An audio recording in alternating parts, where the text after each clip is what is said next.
Hello à tous. Donc, nouveau rendez-vous des rencontres d'Emmanuel.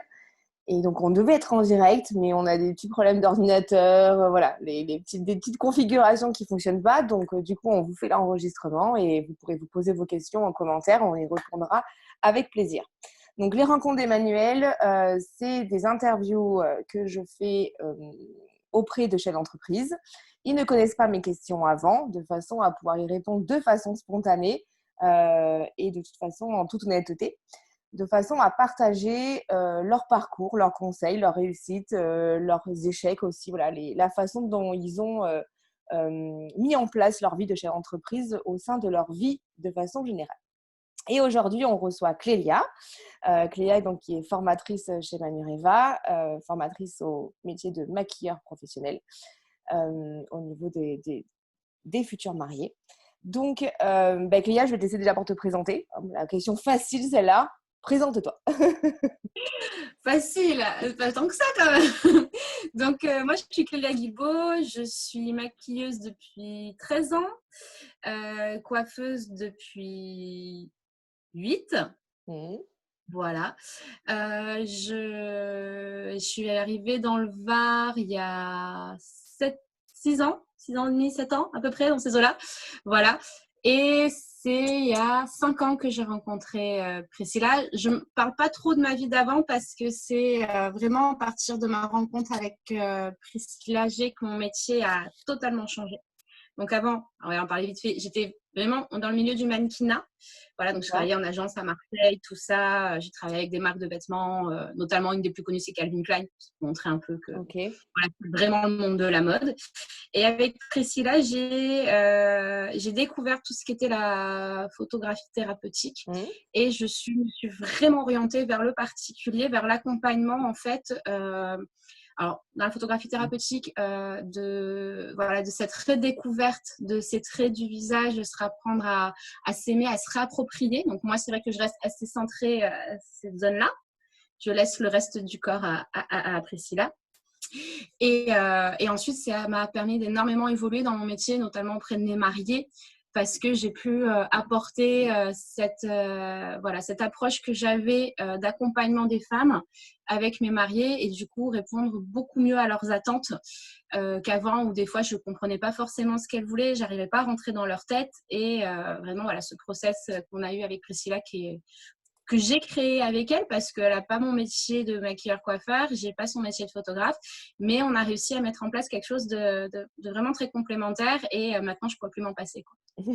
Donc, Et du coup, avant que tu descendes dans le Var, quand tu faisais de la oui. mode, tu étais déjà chef d'entreprise ou tu travaillais pour quelqu'un?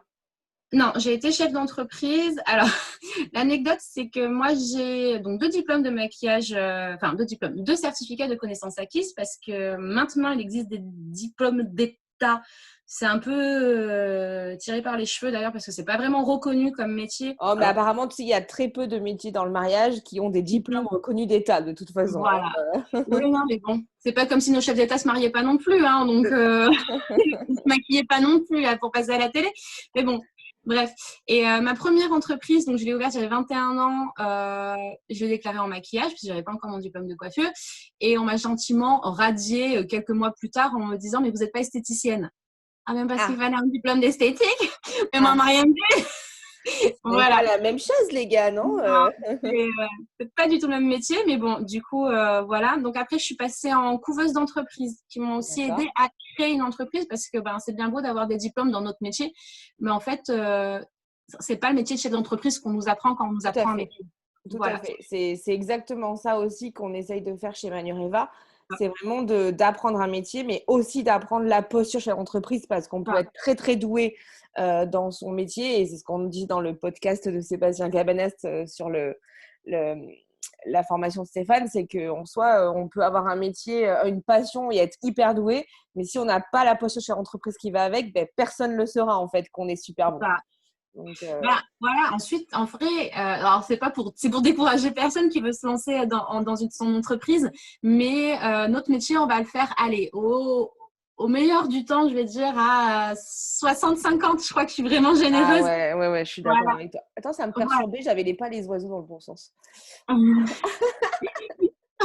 Non, mais ça va, ils sont bons là. C'est bon. Voilà. Mais ensuite, voilà, il faut apprendre à gérer une entreprise, apprendre à gérer une clientèle, sa comptabilité, ça, tout ça, en fait, comment on se positionne vis-à-vis de qui, quelle sera notre clientèle, parce qu'on ne peut pas toucher tout le monde et c'est même pas intéressant de toucher tout le monde, en fait, il faut toucher les gens qui nous ressemblent. Et c'est comme ça qu'on va toucher, en fait, du monde et développer son entreprise, parce qu'on plaît à trop de monde, en fait, on plaît à personne non plus. Tout à fait. Voilà. Et du coup, c'est plus. Alors, ce que m'a appris la couveuse c'était très bien parce que pour toutes les personnes qui connaissent pas le système des couveuses. Oui, est-ce que tu peux expliquer ce que c'est vrai que les couveuses, on n'en parle pas, c'est pas ce que je parle le plus dans les statuts. Ouais. Je sais que vous êtes plusieurs autour de moi à l'avoir, mais c'est pas quelque chose que moi j'ai déjà pratiqué. Donc, est-ce que tu Ouais. peux expliquer le système des couveuses déjà? Voilà. Alors, c'est couveuse ou pépinière d'entreprise, ça Oui. dépend de votre région. Enfin, ça n'a pas le même nom, mais ça a exactement la même fonction. Alors, à l'époque où j'y étais, c'était jusqu'à 3 ans. Vous pouvez rester jusqu'à 3 ans dedans. Mhm. Il y a divers parcours pour rentrer. Ça dépend où vous en êtes dans votre développement d'entreprise. Mais alors, ce qu'il faut vraiment savoir, c'est que vous allez avoir des personnes qui vont vous aider à vous développer, à comprendre comment on gère une entreprise, à vous apprendre de la comptabilité, tout ça. Et d'un point de vue juridique, ce qui est très intéressant, surtout si avant vous avez travaillé, voilà, c'est qu'aux yeux de l'État, votre entreprise n'existe pas. C'est-à-dire que la couveuse va vous prêter un numéro de SIRET, vous allez avoir un D'accord. compte en banque chez eux. Tout ce que vous allez, donc vous êtes par contre assujetti à la TVA à 20%. C'est pas les Mhm. mêmes statuts. Hein. Là, c'est une grosse entreprise. Enfin, c'est pas un micro ou en auto comme ensuite souvent Oui, on est oui, quand vu on que sort là, de c'est un la couveuse. rassemblement de plein de… Voilà. Ouais, forcément. Donc, ça va vous permettre de travailler. Vous allez pouvoir délivrer des factures, faire des contrats. Bon, j'avoue que les contrats, ils ne sont pas très fans parce qu'il faut qu'ils relisent tout. Donc, ils préfèrent les factures parce que comme ça, ils ont moins de travail. Mais voilà. Et vous allez pouvoir commencer à créer votre entreprise, votre clientèle. Mais par exemple, si vous avez des droits au chômage tout en continuant de toucher vos droits au chômage ou en pouvant avoir un travail Ouais. en parallèle, ça ne va pas compter sur les mêmes heures. Voilà, c'est vrai que d'un point de vue juridique, c'est bien parce qu'au bout d'un moment, quand vous voyez que votre entreprise se lance, donc généralement, vous pouvez rester jusqu'à 3 ans parce qu'en jusqu'en 3 ans, c'est la période qu'il faut pour voir si l'entreprise va être rentable ou pas. Mhm. Maintenant, je juge plus sur les 5 ans dans notre ère Ouais, actuelle je depuis suis une dizaine d'accord. d'années. Ouais, Voilà. je suis d'accord. Alors, je ne sais pas si ça a changé en couveuse parce que après, ils ont beaucoup de monde à gérer s'ils durent sur 5 ans. Et en fait, vraiment, quand vous allez créer votre entreprise, vous allez donc normalement avoir droit à l'ACRE, si Mhm. ça existe encore. Je ne sais pas comment ça se Si, passera en si, 2021. ça existe. Pour l'instant, ça existe en tout cas. Voilà. Pour Après, 2021, je ne sais pas. après c'est vrai qu'avec tout ce qui se passe aujourd'hui économiquement, on ne sait pas ce qui va arriver. Voilà. Et ensuite, voilà, ça vous permet ensuite, du coup, financièrement, quand vous allez créer votre entreprise, vous avez déjà votre carnet d'adresse, votre entreprise qui est censée à peu près tourner et vous allez arriver avec des pourcentages de cotisation qui vont être assez Mhm. intéressants pour continuer de lancer votre entreprise. Voilà, donc vous êtes accompagné. Le seul bémol que je mettrais à une couveuse, c'est qu'à part les intervenants bénévoles qui sont souvent des chefs d'entreprise qui ont arrêté leur activité parce qu'ils sont à la D'accord. retraite, tout simplement, c'est des gens qui sont en salariat et qui ne sont pas chefs d'entreprise qui vous donnent des conseils. Donc il y a énormément de choses théoriques qui sont très, très, très, très bien. Ouais. Sur la pratique, suivant le corps de métier que vous avez, si ça sort un peu trop de l'ordinaire, voilà, ils peuvent avoir un peu du mal à vous accompagner. Il faut savoir écouter et prendre que ce qui est bon à prendre pour vous. Parce que c'est pas Moi, je forcément. vois la couveuse, parce que même si je ne l'ai jamais fait, quand même, par mon métier de coach et de formatrice, forcément, je connais un peu le truc. Moi, je vois la couveuse comme une transition entre la vie d'employé et la vie de chef entreprise. C'est un petit peu la passerelle dans le sens où j'ai mon entreprise, voilà, je crée mon entreprise, mais à la fois, j'ai encore quelqu'un à côté de Ouais, moi qui me tient la main c'est ça. pour m'accompagner dans les démarches administratives, comptables. Donc, je ne suis pas complètement seule parce que c'est vrai que souvent, ce qui fait peur en tant que chef d'entreprise, c'est de se retrouver tout seul, lâché Et autour de l'URSSAF, de voilà, la chambre c'est de ça, métier, de tout lâché ça. là-dedans. Et du coup, c'est vrai que ça peut faire un peu peur. Et voilà, la couveuse permet cette petite transition de façon aussi, les personnes qui ont des craintes, parce qu'il y a quand même, chez les entreprises, il y a quand même pas mal de phobies administratives aussi, parce que voilà, il y a toujours cette crainte de si j'ai pas bien fait un papier, si j'ai pas bien fait ci, enfin bref, tout ça, qui fait que mon Dieu, voilà, je peux faire une erreur. La couveuse gère tout ça. Donc, je trouve que ça permet un petit peu de s'éduquer, voilà, de s'éduquer à la vie de chaque entreprise sans trop être lâché tout seul dans l'arène, quoi. Voilà. Ça fait une passerelle. Mais d'un autre côté, on ne peut pas non plus une couveuse. C'est comme les bébés, quand voilà, on les met dans une couveuse, c'est un temps. Donc la couveuse, elle est pour commencer une activité.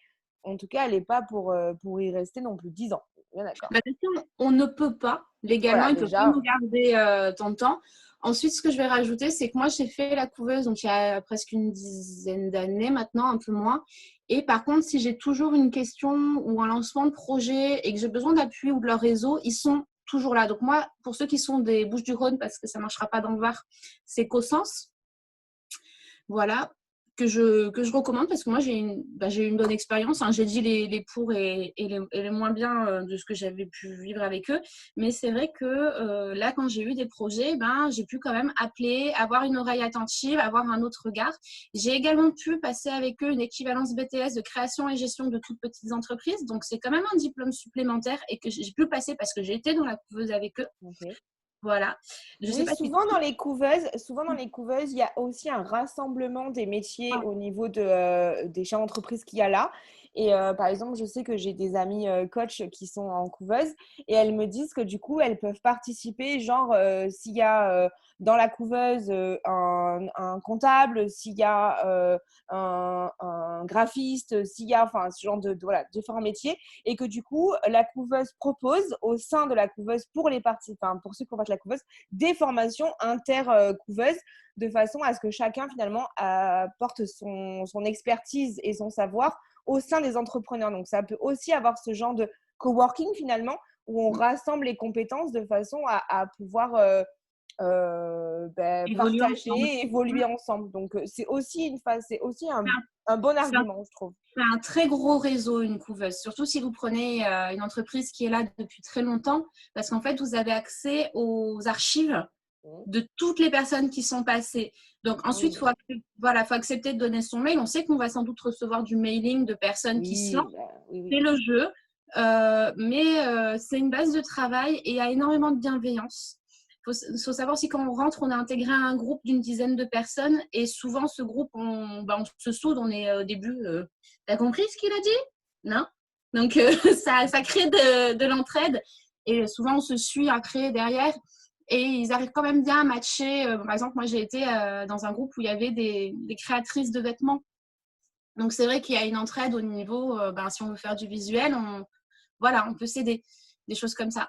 Mais ouais, c'est une bonne expérience. Moi, je trouve que c'est bien. Tu parlais de la transition entre une vie de salarié et une vie de chef d'entreprise.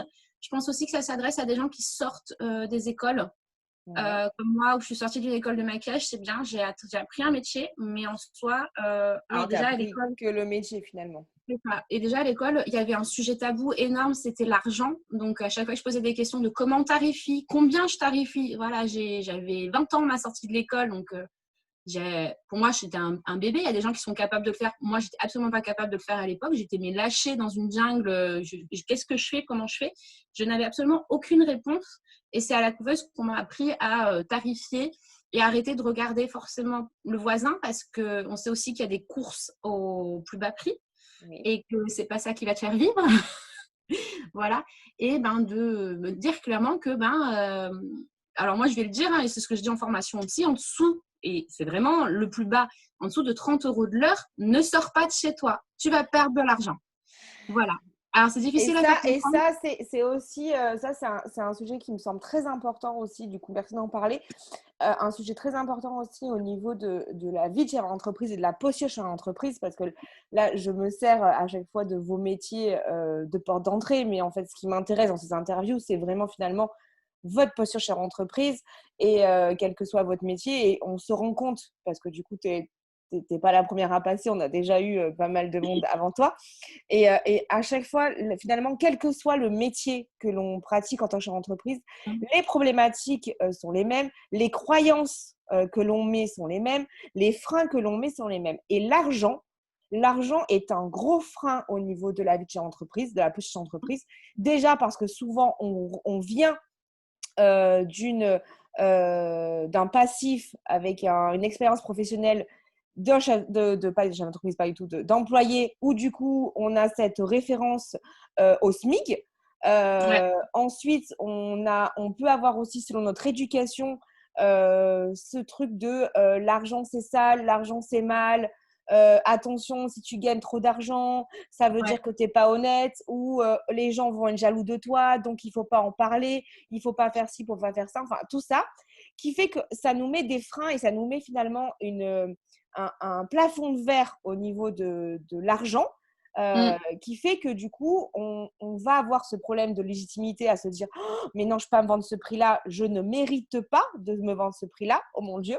Ça va être aussi peut-être mais mon Dieu, mais personne n'achètera à ce prix-là, c'est pas possible.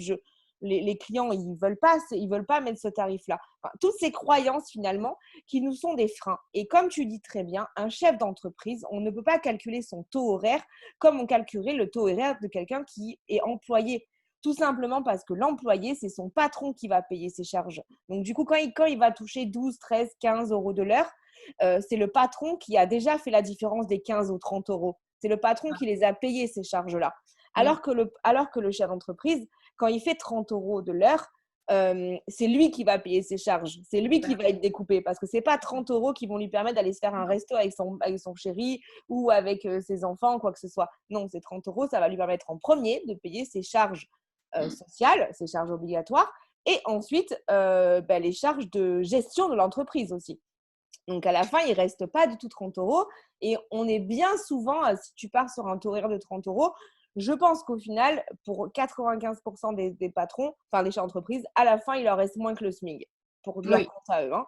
Ah non, mais clairement, mais quand je dis 30 euros, c'était vraiment le minimum. Le minimum. Voilà. Et c'est vrai que c'est quelque chose c'est ce qu'on m'a appris il y a une dizaine d'années. Donc ensuite, la vie a encore changé depuis. Hein. Tout à fait. Voilà.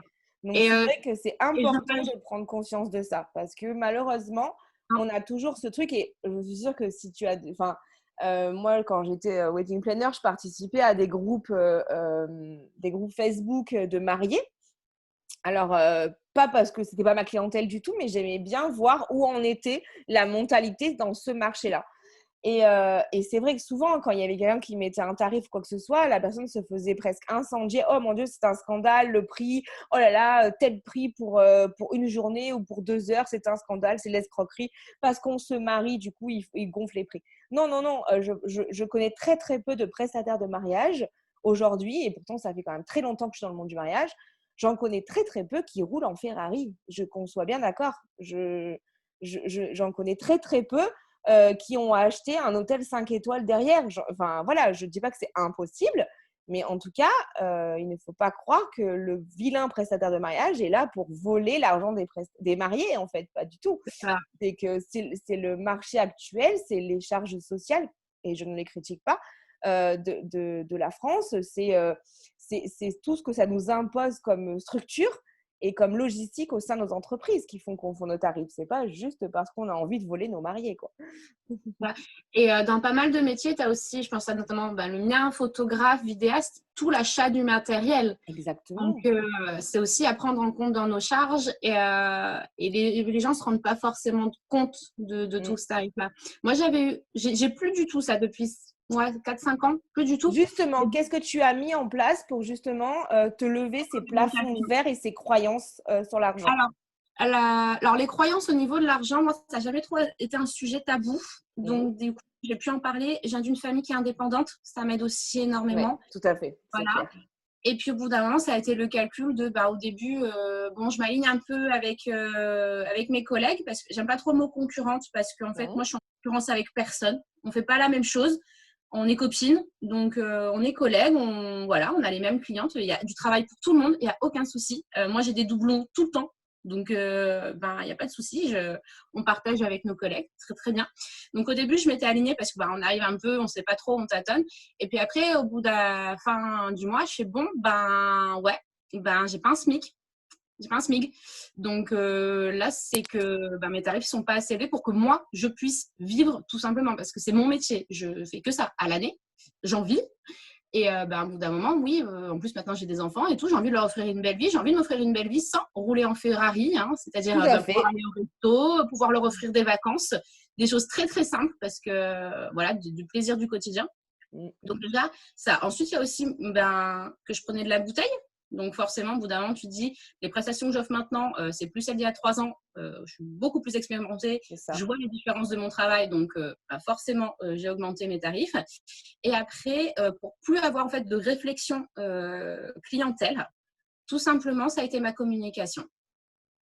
Et d'être à l'aise. Si tu as l'impression que tes tarifs, tu ne mérites pas ce que tu demandes, tu vas avoir toujours en face quelqu'un qui va te dire c'est trop cher et qui va essayer de tirer les prix vers le bas. Alors que si tu es droit dans tes bottes, tes tarifs ils correspondent à ton travail, tu es à l'aise avec eux, tu sais pourquoi tu demandes ça, c'est logique, c'est normal pour toi, il n'y a plus aucune réflexion. Mais c'est impressionnant. À partir du moment où on est aligné, ça roule tout seul. Vraiment. Ah, mais ça, c'est évident. Ça, c'est quelque chose souvent que en formation, je ne sais pas si tu l'as eu plusieurs fois, cette question, où les personnes qui débutent, elles se disent: «Oh là là, mais les clients vont savoir que je débute et du coup, ils ne vont pas me faire confiance». Et à chaque fois, et on l'a testé plein de fois, hein, vraiment, c'est pas juste ça. Et puis en plus, je peux en parler parce que quand j'ai commencé en tant que coach, pas en tant que formatrice, ça c'est différent parce que l'expertise de mes années de wedding planner m'ont fait cette garantie-là. Mais en tant que coach pour la femme, il y avait ce côté aussi débutante en fait. Et en fait, ce que j'ai travaillé, du coup, j'ai testé les propres conseils et exercices que je donnais à mes élèves, c'est que vraiment cette façon de se dire en fait, si moi je considère que je suis débutante, si moi je considère que je suis trop chère, si moi je considère que je ne mérite pas de demander telle prestation à mes clients, ils vont me poser la question, c'est certain. Et les peu de fois où je suis arrivée en rendez-vous, où j'étais impressionnée par mes clients en mariage, hein, les peu de fois où je ne sais pas, peut-être que j'avais un coup de mou ce jour-là, où je me sentais moins confiance en moi, ou je ne sais pas, j'étais impressionnée par le charisme du futur marié, souvent, voilà, ça peut arriver, ce genre de choses, où du coup, je me sentais petite fille, machin, nana. Eh bien, vous étiez certain que j'avais en face de moi quelqu'un qui allait essayer de négocier mon tarif. C'est ça. Et moi, où tu négocies mon tarif, moi, t'inquiète, la lionne d'intérieur de moi, elle ressort. Donc, du coup, il n'y avait pas de souci. Mais c'était finalement ce que moi, je renvoyais comme énergie, ce que moi, je renvoyais comme doute sur moi-même, qui donnait l'autorisation à mes futurs clients de me poser la question. Mais quand j'étais d'aplomb, que j'étais sûre de moi, que je savais que le tarif était aussi aligné à ce que je méritais, ce que je considérais mériter, à ce moment-là, il n'y avait aucun problème. Personne ne se posait de questions, en fait. Personne n'allait se poser la question de savoir si j'étais débutante ou si ou si je méritais l'argent que je demandais. Personne. Non. La première chose à travailler, c'est soi, c'est pas ses clients. Non, c'est la confiance. Et moi, ce que j'aime, ce que tu fais avec les formations en wedding, tout ça, et moi, ce que je fais là avec les personnes que j'ai formées actuellement, ensuite, c'est parce qu'elles sont de la région pour moi, donc c'est facile, mais c'est qu'elles m'accompagnent en mariage. Et moi, je vois d'ailleurs ce qui s'est lancé il y a toute seule, hein, mais je suis toujours plus en confiance quand je suis avec toi, alors qu'en fait, le travail que je fournis est le même, mais c'est juste de savoir que tu es là. Ça me rend confiante. Bon, ensuite, il faut réussir à passer ce stade. Au bout d'un moment, il faut réussir à y aller toute seule. Mais le fait de pouvoir avoir une mise en situation et pas avoir son premier job comme, très sincèrement, je ne sais pas toi, mais moi, j'ai eu toute seule mon premier mariage. Je suis arrivée, salut, je ne sais pas du tout ce que je fais là. Voilà, surtout que moi, je travaille en mannequinat et je ne sais pas comment un jour les mariés m'ont trouvé.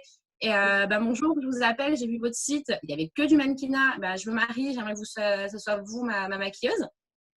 Ok. Et voilà, ça va. Voilà. Et puis oui, ensuite, il y a énormément de choses qui ont changé et on a un métier moi en tout cas le mien comme le tien, c'est un métier qui est à la base américain, qui est arrivé en France il y a une dizaine d'années, vraiment. Moi, j'ai surfé sur cette vague, j'en m'en suis même pas rendu compte. La demande, elle est arrivée toute seule, j'ai rien lancé, rien programmé. Mais du coup, on a créé ce métier en France, la manière dont nous, on travaille. En fait, on a créé notre manière de travailler parce qu'on n'a pas eu de formation de comment on travaille en France. Et c'est pas du tout la même clientèle que les Américains, parce que les Américains et l'argent, c'est pas pareil que les Français et l'argent. Non, tout à fait. Voilà. D'ailleurs, je n'ai jamais de soucis avec des clients américains. Ah bien sûr, c'est évident, c'est culturellement, c'est clair et net, quoi. C'est rien à voir au niveau… et c'est aussi à nous, en tant que chef d'entreprise, en fait, parce que souvent, je trouve, je ne sais pas si tu as déjà vu ça, mais souvent, où le prestataire, il va aller critiquer finalement le prospect, parce que c'est souvent des prospects, le prospect qui ne va pas accepter son prix, qui va lui dire qu'il est trop cher, ou qui va lui dire oh là c'est un scandale, machin, le tarif, machin et tout. Mais en fait, ce n'est pas la faute du prospect. C'est la faute Non. c'est à toi de te remettre en question. Moi, quand ça a pu arriver qu'un client est super intéressé par ma prestation, bon, ça arrivait pratiquement plus parce que mes tarifs étaient affichés sur mon site. Donc, du coup, quand ils me contactaient, ils savaient quel tarif j'allais leur coûter. Mais en fait, il ne faut pas le prendre pour soi, en fait. Ce n'est pas ta Non. prestation qui est trop chère. Ce n'est pas ta prestation qui est trop chère. C'est le client qui n'a pas les moyens ou qui n'a pas, dans son ordre de priorité de son choix de prestataire, l'envie de mettre cet argent-là pour ta prestation. Mais en Ou les aucun connaissances. cas, oui, en aucun cas, quand quelqu'un me disait tu es trop cher, en aucun cas, et même maintenant aujourd'hui de toute façon, en aucun cas je le considère que c'est moi qui suis trop cher, que ça veut dire que je dois baisser mon prix. Non, ça veut dire que dans la perception du client, du prospect, il ne considère pas que la prestation que je lui fournis est assez importante pour lui pour y mettre ce tarif-là. Mais c'est tout, c'est dans sa perception à lui, ce n'est pas dans la valeur de mon travail. Parce qu'en fait, il ne le connaît même pas, mon travail encore, tant qu'il n'a pas C'est ça. signé. Donc, il ne peut pas le Et, juger. et il connaît pas, notamment dans le milieu du mariage, les gens, ils se marient pas tout le temps. Donc, des fois, ils arrivent sur des prestations vous n'avez aucune connaissance, en fait, des tarifs actuels. Donc, du coup, ils font, ah, bon, bah, moi, j'ai eu cette année, à un moment, une cliente qui voulait, donc, généralement, mariage et maquillage coiffure, et elle voulait qu'un seul des deux. Et en fait, c'est une période où j'ai eu énormément de devis, et je lui ai envoyé un devis avec le tarif du doublon, parce que c'est ce qu'on me demande le plus. Et puis après, je vois qu'elle me renvoie le devis signé et tout, il n'y a pas de souci. Et puis, je réalise qu'elle m'a demandé qu'une seule des deux prestations. Donc, je lui dis, excusez-moi, par contre, je me suis trompée, je suis désolée, je renvoie un devis. Donc, nettement moins cher, forcément, puisque c'est la moitié de la prestation. Elle m'a dit, ah oui, ça me semble plus logique, hein, parce que, bon, ça me semblait un peu cher, mais bon, ensuite, moi, j'aime votre travail, donc j'étais prête à payer ce prix-là. Voilà. Mais c'est vrai que ça me fait, ça fait, parce que oui, elle a pensé que c'était un budget, mais en fait, en soi, elle était Donc prête déjà, tu es une fillonnette. Déjà, tu es une fillonnette, on tient à dire, hein, parce que du coup, ça veut dire ça. En fait, les tarifs, ils sont affichés aussi sur mon site. Hein, donc, Eh au bout d'un oui, moment, le retourne fouiller, ça ne va pas aller quand même. Non, droit dans ses bottes. Si on est droit dans ses bottes, tout se passe toujours bien. c'est ça. Voilà. Qu'est-ce que tu préfères dans ta vie de chef d'entreprise? Me gérer. Bon, Alors, des fois, sauf quand tu m'oublies mon rendez-vous, mais alors, des fois, c'est compliqué parce qu'on n'a personne pour nous rappeler rien, enfin, tout ce qu'on doit faire. Mais là, ce que j'aime, c'est par exemple, bon, là, c'est l'été, c'est un peu compliqué, mais mon compagnon a retrouvé un travail en salariat et de prévoir des vacances sur les temps où il peut poser ses jours de congé, ça me rend dingue. Moi, je bloque une semaine. Cette semaine-là, j'ai décidé, je ne travaillais pas, je peux partir. Alors, c'est un trou, hein, parce que nous, quand on travaille, on n'a pas de congé payé. Quand on travaille pas, on n'a pas de congé payé. Voilà. Mais voilà, des choses comme ça. Et puis, là, ce que j'aime beaucoup aussi, moi, j'ai des enfants en bas âge. On n'a pas la moyen il n'y a pas de centre aéré et tout dans le village où on habite.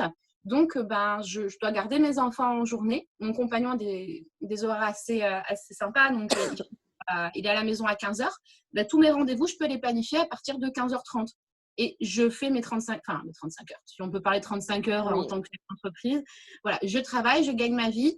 Et là, ces week-ends, je peux aller travailler les samedis. Voilà, cette facilité en fait d'organisation pour moi. Et puis, je peux profiter de ma vie également. C'est-à-dire que, ben, oui, je peux profiter de mes enfants. Si je veux leur faire du jardinage, une balade et tout, je ne suis pas bloquée dans un bureau, de rencontrer des gens. J'ai un métier, je rencontre plein de gens. Je ne vais pas tous les jours au même endroit faire la même chose. Moi, ça me rend dingue. J'ai personne au-dessus de ma tête qui me… Ah oui, comme on dit tout à l'heure, des fois, c'est pratique d'avoir quelqu'un qui te dit « faut faire ça, faut faire ça, faut faire ça ». T'as rien à penser. La charge mentale, peanuts. Mais non, d'avoir qu'on me dise « refais, ça ne me plaît pas et tout », alors qu'on était satisfait de notre travail ou d'avoir… de dépendre des humeurs des personnes qui, en fait… Enfin, on ne sait pas ce qui arrive dans leur vie non plus au-dessus de nous. Et puis, voilà, tout ça. Et puis, d'avoir de compte à rendre qu'à moi-même. Il y a des moments où, ouais, je ne suis peut-être pas forcément satisfaite de moi, mais je me remets toute seule en question. Voilà. Et quand j'ai été en stage, quand j'étais en école de maquillage, des fois, on avait des moments, on a des jours où on est up and down, hein, on n'est pas temps, surtout nous les femmes, Ouais. moi je travaille beaucoup suivant mon cycle aussi. Et Évidemment. voilà. On Et pourra faire d'ailleurs un sujet aussi prochain, parler de c'est ça. l'entrepreneuriat sur ça. Ouais, c'est ça. Et, ma chef de stage, à un moment, je disais, mais je suis pas contente de ce que je viens de faire, surtout que je suis quelqu'un de très critique envers moi-même. Et elle me dit, mais ta cliente, elle est satisfaite? Ah ouais, elle est super contente. Mais alors, t'en as rien à faire que toi, tu sois pas contente. Si elle, elle est hyper satisfaite, ton job, il est fait. Hein. Tout à fait. Voilà. Donc, Tout à fait. voilà. Et Et mettre de l'ego de côté. ouais. L'ego de côté, comme tu disais tout à l'heure, te trouve trop cher, c'est pas toi qu'elle trouve cher, en fait. C'est un prix, c'est un chiffre. Et de dire, ben, tout simplement, moi, pour vivre, c'est ça. Si ça marche pas, tant pis pour nous, mais je peux pas descendre. Et on signe quand même. Tout à fait. Voilà. Et qu'est-ce que tu détestes le moins qu'est-ce que tu détestes le plus du coup dans ta vie de chef d'entreprise? La comptabilité et le mailing. Alors je crois qu'à la fin, quand j'aurai fait les interviews de tout le monde, on pourra faire une statistique. Celle-ci, c'est l'une des réponses les numéro 1, tu vois. Et vu que j'ai passé mon mercredi après-midi à faire de la compta toute la journée, je confirme, ça m'a gonflé. Mais en fait, tout ce qui n'est pas notre métier de base, en Ouais. fait, c'est même tout ce qui va être communication, dans le sens de refaire les sites internet. Alors au début, j'aime bien créer un site internet, remettre les nouvelles photos et tout, mais la gestion, l'entretien des réseaux sociaux et tout, moi je suis pas quelqu'un de très réseaux sociaux de base, mais on en a besoin pour qu'on nous trouve en fait, tout simplement, avoir une vue sur le monde. Et j'ai pas j'y travaille énormément, mais cette régularité de réseaux sociaux qu'il faudrait que j'arrive à avoir. Voilà, il suffit qu'il y ait un coup de mou ou un des enfants qui soit malade ou même moi je tombe malade ou quoi et je me casse la gueule dans les escaliers, je dégoûte jusqu'en bas et après il faut que je remette tout en place. Voilà, cette régularité je ne l'ai pas encore, mais une fois encore parce qu'on m'a pas appris ce métier-là, c'est un métier, ça s'appelle community manager. Voilà, j'ai pas appris ce métier-là, c'est pas le mien. Moi je suis là pour accompagner mes clientes dans le maquillage, dans la coiffure et je fais très bien mon travail et le reste j'apprends encore. Et de toute façon, Mais c'est vrai que, comme tu disais tout à l'heure au début, quoi, en fait, c'est que notre vie de chef d'entreprise, le pourcentage de temps qu'on passe à faire notre vrai métier, ce pourquoi les clients nous payent, il est infime, en fait, sur notre temps de travail. Si je prends une semaine entière, les heures que je passe à faire, alors, sauf les semaines de formation, forcément, mais il y a encore, pour avoir les élèves en formation, j'ai dû faire des heures de travail en amont pour les obtenir, ces élèves. Donc, pour voilà, pour c'est qu'ils te tout ce trouvent travail-là. et tout le programme que tu as fait. Parce qu'ils ne font pas comme ça. Hein. Ah bon? Ça me dit comme ça? Pourtant, quand je prends la douche, j'ai plein d'idées. Non, mais un programme, effectivement, je peux avoir la thématique, mais le programme, je ne le fais pas sous la douche. Hein. Non, Donc, c'est du travail. Hein. donc, la comptabilité, je crois que c'est une réponse unanime à pratiquement tout le monde. On est bien d'accord. L'administration, du moins, c'est quelque chose qui ne nous fait pas rêver, quoi. Pour toi, j'ai une question parce que je trouve que c'est intéressant que tu nous apportes cette réponse-là. Quelle est la différence entre une esthéticienne et une maquilleuse professionnelle? Parce que ça, moi, je la connais, la différence, hein, mais c'est quelque chose qui, souvent, j'ai remarqué, alors déjà auprès des futurs mariés, souvent, elles ne savaient pas faire la différence. Et même auprès des futurs élèves qu'on pourrait avoir pour ta formation, dans le sens où on peut avoir dans ta formation des personnes qui ont un diplôme d'esthéticienne et qui souhaiteraient du coup devenir maquilleuse au niveau du mariage. Quelle est cette différence entre ces deux métiers qui malheureusement et sont souvent associés alors que ce ne sont pas les mêmes? Ouais. Alors déjà, en esthétique, alors une école de maquillage, c'est 9 mois de formation, on va faire que du maquillage. Voilà, donc on va avoir toutes les facettes du maquillage, ça va aller mannequinat, ça va aller dans les théâtres, on va tout voir. On va vraiment développer notre technique, notre manière de travailler nos fards, la morphologie, tout ça. Et encore, je trouve que le métier a encore évolué. Moi, mon école datait d'il y a 10 ans, je ne sais même pas ce qu'il y a maintenant dans les écoles. Donc, il y a 10 ans, il y a 13 ans. Voilà. En esthétique, au CAP esthétique, déjà, on va bloquer juste là parce qu'avec un CAP esthétique, on peut ouvrir un institut. Donc, c'est déjà important. Il y a, de mémoire, hein, ça a peut-être encore évolué. Hein. Ensuite, CAP esthétique vieux CAP de France, ça a beaucoup de mal à évoluer. Ils apprennent 3 techniques de maquillage pour les yeux. C'est tout. On ne fait pas de morpho, on ne fait pas de psychomorpho, on n'apprend pas à connaître la cliente, à comprendre ce qu'elle souhaite. Je me souviendrai toujours quand j'ai fait mon CAP coiffure, parce que j'ai passé un CAP coiffure après mes diplômes de maquillage. Donc, on a des stages obligatoires. Hein. J'étais dans un stage où il y avait, dans le salon de coiffure où j'étais, il y avait également un salon d'esthétique. Ils étaient jumelés, donc ça marche très bien. Et là, l'esthéticienne arrive en panique. Elle me fait Clélia, je sais que tu es maquilleuse. J'ai fait une boulette. J'ai pris un double rendez-vous. Je suis toute seule en onglerie et en maquillage. Est-ce que tu peux me remplacer? Moi, ça me fait plaisir. Oui, il n'y a pas de souci. Bon, en plus, ça me changeait un petit peu des shampoings. Et par contre, j'ai pas mon matériel. J'ai rien. Enfin, c'était pas prévu. Fait non, il n'y a pas de souci. Tu prends le mien. Je suis arrivée. J'avais 2 fonds de teint, une palette et deux rouges à lèvres. Oui, mais ta cliente, ça ne correspond pas aux carnations. Ce n'est pas son type de peau. La palette, avec ça c'est pas tes couleurs. J'avais 5 pinceaux pour tout mon maquillage. Sachant alors, que ceux qui n'ont jamais vu Cléa travailler, comment on veut dire que les pinceaux, c'est une histoire d'amour entre elle on et a une centaine de pinceaux minimum. Voilà, 3 fonds de teint, donc en fait, ce qui ne sont pas forcément les plus utiles à ce moment-là, et pas propres. Donc ça, moi, j'ai eu du mal, c'était pas propre. Normalement, les esthéticiennes, par contre, elles ont une bonne formation. Oui, elles ont des formations aussi à donc là, l'hygiène. c'est juste sur ce coup-là, parce que normalement, ça n'arrive pas, mais je me suis retrouvée face à ma cliente dans une cabine où elle s'est assise sur la table d'esthétique, là où on est les jambes, où on fait les massages. Donc, ni confort pour elle, ni confort pour moi. Je dis, bon, là, il y a vraiment un manque de connaissances et de matériel. Enfin, il manque de tout, en fait, quoi. Donc, ça m'a choquée. Ensuite, je sais qu'on a le BTS cosmétique après le CAP, le BP cosmétique après le CAP, où elles vont apprendre plus de choses en maquillage, mais ça reste quand même beaucoup de ventes parce que c'est là où elles vont aller travailler, là où il y a le plus de demandes derrière. Et c'est pas le métier. Oui, on est plus sur la vente du cosmétique que sur finalement de technique de maquillage. La technique du maquillage lui-même. Voilà. Et c'est des vieilles techniques de maquillage. Est-ce que finalement on pourrait pas simplement résumer que l'esthéticienne, elle touche, enfin, elle est formée à l'ensemble de la mise en beauté du corps de la femme, parce qu'on est d'accord qu'on est quand même sur le corps de la femme. Donc, à l'ensemble donc que ce soit le maquillage, le massage, l'épilation, voilà. Donc, elle va avoir des connaissances dans un petit peu chaque partie du corps de la femme pour la mettre en beauté. Et que la maquilleuse, donc comme par exemple la personne aussi qui ferait que de l'onglerie, donc elle est formée à l'onglerie et elle ne sera pas épilée. Voilà, on est bien d'accord. Donc elle peut être esthéticienne avec une formation complémentaire onglerie ou une formation complémentaire maquilleuse. Et dans ces cas-là, vous avez mis l'accent sur une partie du corps de la femme pour devenir finalement expert dans cette partie-là. Donc d'accord que si je te demande de m'épiler, tu vas me dire non. Bah, je vais te dire, je suis courageuse. Ah voilà.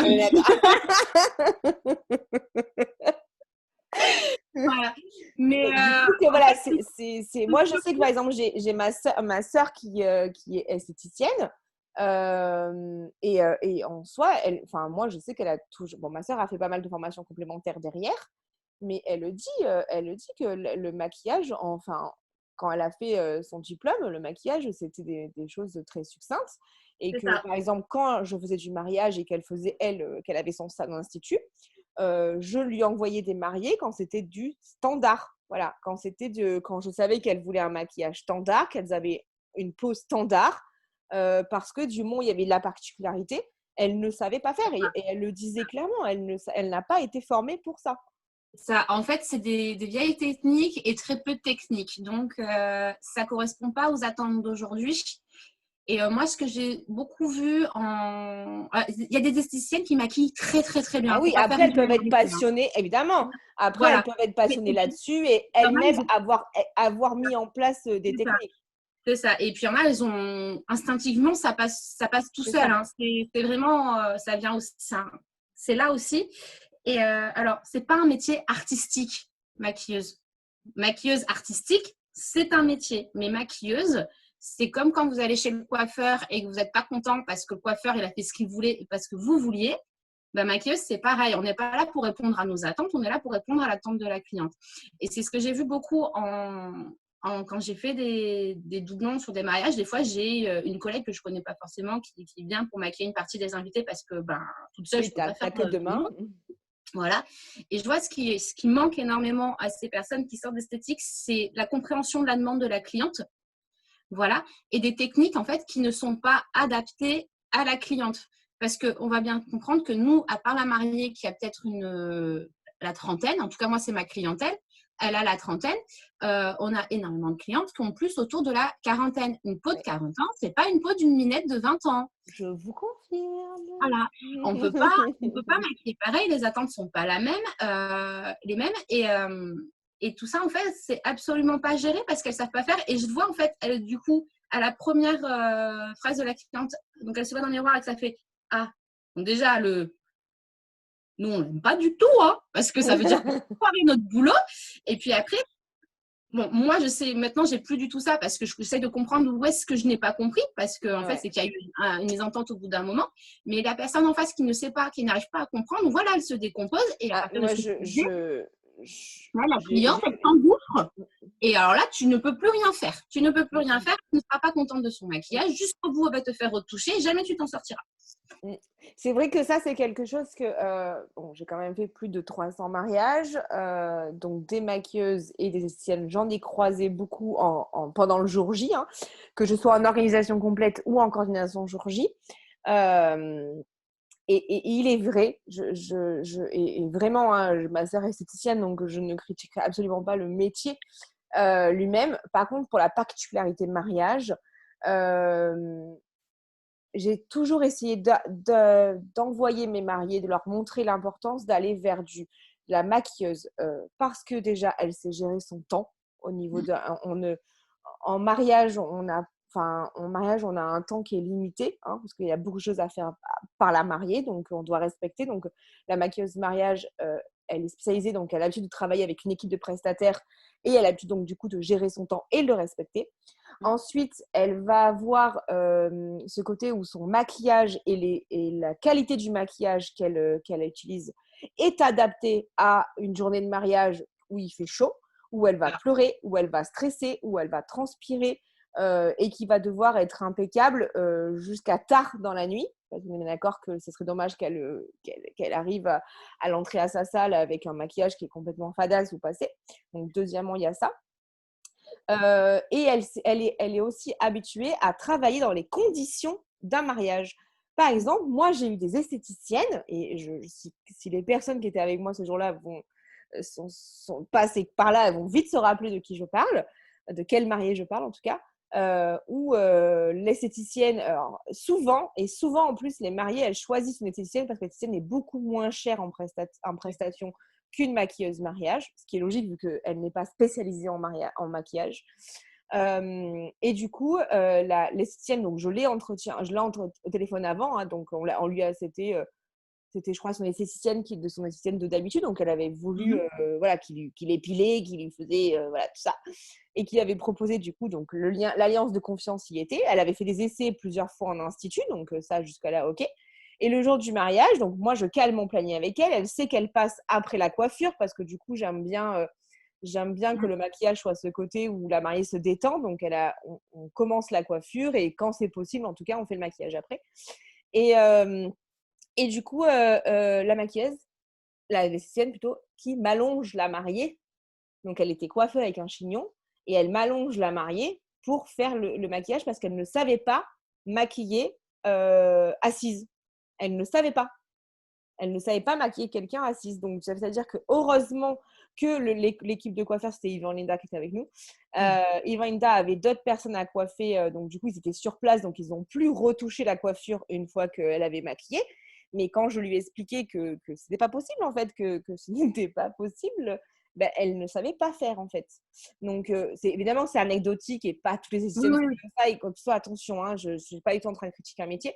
Je dis juste qu'une esthéticienne, elle est très douée pour travailler en institut. Elle est très douée pour justement cet accueil clientèle avec une multitude de prestations à la carte.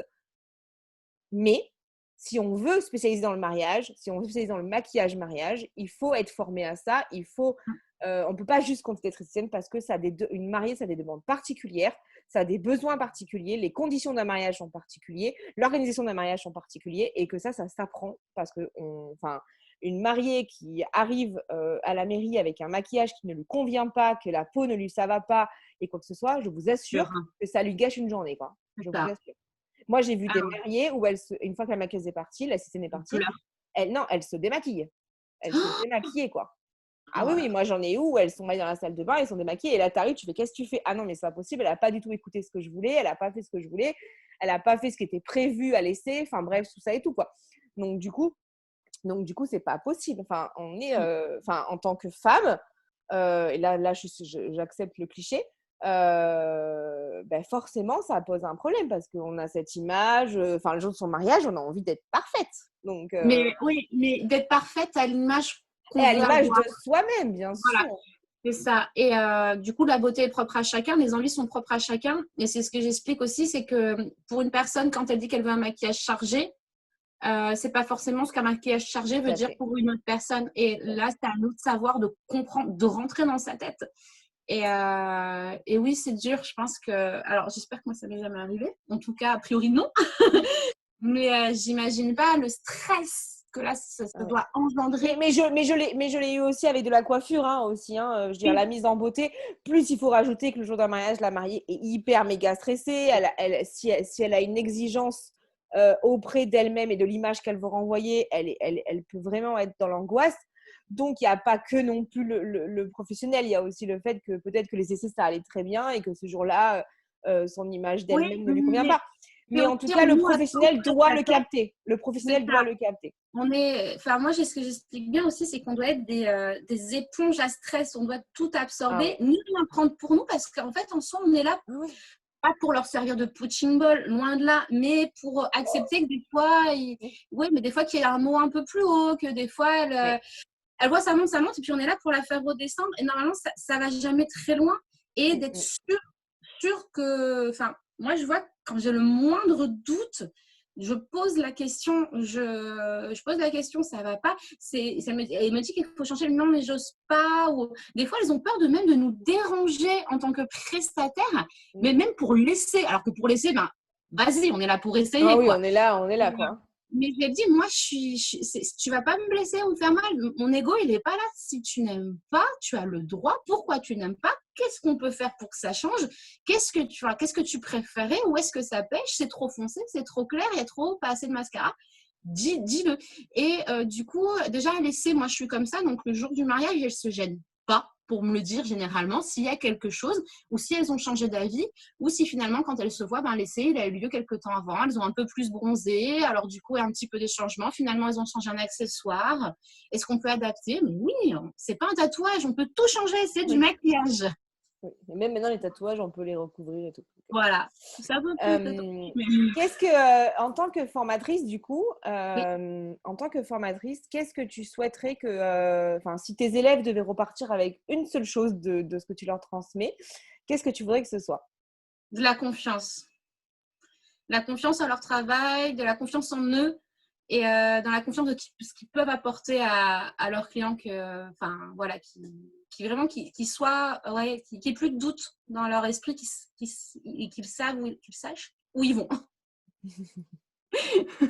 C'est un verbe compliqué, le verbe savoir. Voilà. Mais voilà, cette confiance que on m'a dit aussi, j'ai peur de mes tarifs, j'ai peur qu'elle soit pas contente, j'ai peur de pas comprendre ce qu'elle veut. Voilà, que ce mot-là, ce soit fini, juste, il y a des techniques et puis après, oui, tu vas peut-être un peu tâtonner et tout. Mais tant que tu es en confiance dans ce que tu peux donner, ce que tu peux recevoir et que du coup, tu as ta clientèle qui te correspond, parce que du coup, tu vas communiquer autour de ça et tu vas avoir une clientèle qui te correspond, qui est dans ton univers.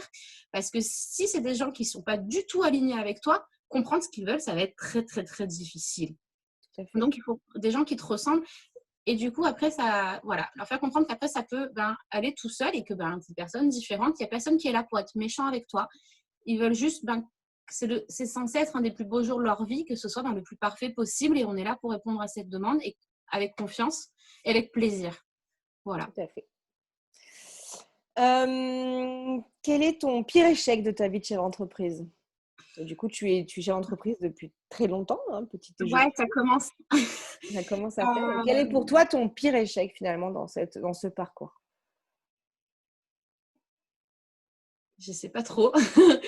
Des fois, peut-être de pas gérer mon temps comme j'aimerais. Ça, d'avoir ce manque-là pour moi d'autogestion. Parce que ma plus grande force, c'est d'être dans l'esprit désorganisé. Et c'est aussi ma plus grande faiblesse, ma plus grande force dans le sens où tout m'intéresse. J'ai envie d'apprendre plein de choses et j'ai une communication facile, j'ai un contact facile. Mais à côté de ça, ben oui, je suis chez moi et je fais « Oh, un papillon !» Et puis, ben, du coup, Et je vous assure que c'est vrai. voilà. Mais c'est pas un échec en soi dans mon entreprise parce que j'ai jamais eu, Parce je que pense… malgré ta désorganisation et ton intérêt pour plein de choses, ton Mm. entreprise, elle est toujours là. Donc, et elle Oui, fonctionne. Donc, ça prouve c'est que ce ça. n'est pas tant. Comme tu as dit, tu as su, et ça, c'est très pertinent. Et c'est aussi quelque chose qui, en tant que chef d'entreprise, on doit le prendre et le saisir. C'est qu'on a des défauts, on a des trucs hein, pas super bien dans notre personnalité. Et que de toute façon, on ne pourra pas changer. Tu vas pouvoir te mettre des plannings. Ton côté désorganisé, en soi, ressortira à un moment donné. Quoi. C'est Euh, ça. donc, c'est avoir conscience que ce défaut-là existe. Et finalement, en tant que défaut, à Mm. quoi il peut me servir dans mon business et non pas m'empêcher. Et comme tu Mm. l'as dit, ton côté des organisations et ton côté, du coup, le côté des organisations t'emmène aussi à être très curieuse et pouvoir être très vite intéressée par quelque chose alors que tu devais faire quelque chose. Finalement, il y a ce côté où du coup, tu vas avoir cette diversité de connaissances et de partage. Donc, du coup, ce défaut peut devenir une force parce que tu l'as transformé, parce que tu l'as accepté et que tu n'as pas lutté contre, en fait. Ben, à quoi il peut me servir, finalement, ce Ben, défaut? j'ai longtemps lutté contre parce qu'on me l'a Eh beaucoup oui. donné comme un défaut. Et souvent, en Euh, tant que chef d'entreprise, on te dit qu'il faut être méga organisé. Enfin, je veux c'est dire, ça. moi, Mais je par vois que des exemple, fois, ça me manque. Hein. Mais je pallie, je rattrape. ben, alors moi, j'ai pas de problème d'organisation. Voilà, en tant que wedding planner, je suis enfin, en tant qu'ancienne wedding planner, pardon, j'ai ce côté carré de l'organisation dans mon travail. Par contre, je suis une grande bordélique. Enfin, je veux dire, là, vous voyez, c'est nickel. Mais derrière, dans mon bureau, c'est bordel. Voilà. Mais alors, c'est bordel à ma sauce à moi. Enfin, pour moi, c'est pas bordel. Je pense que si Laetitia Caroline viendrait, elle trouverait ça très bordélique. Euh, voilà, par exemple, tu vois. Mais en soi, il y a ce côté où les gens vont te dire ah mais tu peux pas être wedding planner, organisatrice de mariage si tu n'es pas hyper ordonnée, hyper carré, machin et tout. Mais bien sûr que si, tu peux l'être. Bien sûr que je le suis, je suis bordélique, il n'y a aucun problème là-dedans. Par contre, ben, les clients qui venaient vers moi, ils le savaient que j'avais ce trait de caractère. Donc c'est aussi parce qu'ils voulaient ce côté où il y avait une structure, mais qu'à l'intérieur de la structure, c'est pas forcément super carré. C'est ça. Voilà, c'était aussi donc c'est prendre conscience de qui on est, de nos forces et nos faiblesses, et en faire une image de marque, en C'est faire une ça. identité. Ben, là où je sais, où, par exemple, mon côté de désorganisation. Alors, par contre, j'aime être très carrée sur les horaires quand j'arrive parce que je sais qu'une bonne journée pour Oui, un ah mariage, oui, ça pour être c'est. hyper carré. Et ça, par contre, je suis même toujours arrivée en avance à un mariage, outre peut-être un accident monstrueux ou qui n'est pas de mon fait, quoi. Mais je suis toujours très, très en avance. C'est d'ailleurs pour ça que je ne prends plus plusieurs mariages dans la journée parce que Oui, en cas où. voilà, j'ai plus envie d'avoir ce stress d'arriver en retard et tout. Enfin, déjà, moi, ça me stresse. J'imagine même pas pour ma mariée s'il se passe quelque chose. Je ne veux plus. Par contre, quand on arrive dans un mariage, soyons honnêtes, à part si j'ai que la mariée et une ou deux invités à préparer, dès que ça dépasse les deux invités, ça commence à être le dawa. Et là, par exemple, ce week-end, j'ai un mariage, on va à trois avec les deux personnes que j'ai formées qui viennent avec moi. On a plus une douzaine de personnes à préparer avant 16 heures, sachant qu'elles ne veulent pas commencer tôt le matin, donc on va commencer qu'à 8 heures du matin. Comment dire? Et ça n'arrête pas de bouger. Mais en soi, ça ne me stresse absolument pas. Parce que je sais, à part la mariée où c'est calé de telle heure à telle heure, tout Moi, le la reste, mariée, elle est prête. voilà. Tout le reste, je vais y arriver. Il n'y a absolument aucun souci. Ça ne me stresse absolument pas. Mais parce que je sais que dans ma vie de tous les jours, j'ai pas besoin de tout organiser pour être zen. Parce que, en fait, c'est de tout organiser qui, au contraire, va me stresser. Voilà. Donc, j'ai fait un planning. Je sais qu'il ne va être absolument pas tenu. Voilà. Et c'est pas grave. On fera en fonction des gens sur le moment présent, de comment ils sont eux. Parce qu'on a beau dire en plus, le jour J, entre tonton Roger qui s'est perdu, tata Huguette qui trouve plus ses lunettes et tout ça. Ça fait partie de l'adaptation du mariage aussi. Hein. On ne travaille pas dans le mariage pour avoir des choses qui sont écrites et gravées. Hein. D'accord. Quelle est ta plus belle réussite dans ton métier de chef d'entreprise, enfin, dans ta posture de chef d'entreprise? Dans ma posture, alors c'est d'avoir réussi à faire, donc l'année dernière, 2018, j'ai eu mon deuxième petit garçon. Mon conjoint a arrêté de travailler, donc sans chômage, sans rien du tout pendant C'était un choix. mois. C'était un choix qu'il soit papa au foyer pour le deuxième, donc pendant 9 mois, et j'ai fait vivre toute seule ma famille de 4. Et j'en suis très fière parce que je pense qu'il y a encore 3 ans, 4 ans, une partie de mon entourage ne m'en aurait pas jugée capable, alors que moi, j'étais en confiance. Oui, d'accord. Tu fais bien de dire ton entourage ne te pensait pas capable. Parce que souvent, encore une fois, c'est souvent des injonctions. C'est souvent des injonctions que l'on met sur le chef d'entreprise, quoi. Voilà. Et ça a été, ce qu'il faut savoir, c'est que ça a été de septembre-octobre à juin-juillet. Donc, pas en plus pendant ma grosse saison. Voilà, parce que oui, on est bien d'accord. C'est plus facile. Donc, voilà. Il n'a pas travaillé pendant les 9 mois finalement de la saison creuse. Donc, alors, saison creuse, attention, pour ceux qui ne sont pas du mariage. Voilà. Ceux qui ne sont pas du mariage, on parle de saison creuse. C'est la saison où il y a moins de mariages. Mais c'est pas là où il n'y a pas d'activité. Hein, parce qu'il y a des rendez-vous, toi, tu avais les séances aussi photothérapie avec Priscilla, donc il y a plein d'autres choses qui sont en dehors du mariage qui nous font que nous sommes. Enfin, saison creuse ne veut pas dire ne pas travailler, c'est sûr. Ok, donc du coup, pendant 9 mois, tu as assumé financièrement la sécurité financière de ta famille en tant que femme, en tant que chef d'entreprise, en tant que maman de 2 enfants, avec un mari, une décision de couple finalement, que ce soit lui qui arrête de travailler pendant les premiers mois de votre enfant. C'est ça. Il me semble que tu l'as allaité en plus cet enfant. Je l'ai pas allaité très longtemps. J'ai pas tenu. J'aurais voulu tenir plus longtemps, mais j'étais trop fatiguée. Oui, mais en soi, tu l'as allaité en travaillant. Mais même au tout début, donc le papa travaillait encore. Il est même venu avec moi en séance photo, Daniel. Voilà, le premier mois de vie. Parce que, allaitement en tout petit âge. Mais c'est pour ça que c'est parce que souvent, je sais que ça fait partie des questions aussi récurrentes parce que dans les métiers qu'on propose, que ce soit le tien ou celui que je faisais moi, ou celui de designer, on a quand même beaucoup de femmes. On a beaucoup de femmes qui, alors, effectivement, nous avons beaucoup de reconversions professionnelles, donc des femmes qui ont entre 30 et 40 ans, même plus, qui viennent à nous. Mais on a aussi des jeunes filles qui sont pas en couple encore ou qui sont en couple avec un projet d'enfant. Et souvent, ou alors des mamans, parce que souvent la maternité fait revoir la conception de la vie professionnelle, ça arrive très souvent. Et souvent, cette question de comment je fais avec des enfants. Alors, moi, je me sers de ma propre expérience parce que j'en ai 3, dont un que j'ai eu ma première année de création d'entreprise. Et tu es aussi un très bon exemple de montrer que c'est possible d'être chef d'entreprise, d'être dans la prestation de mariage, d'être maman, d'allaiter son enfant.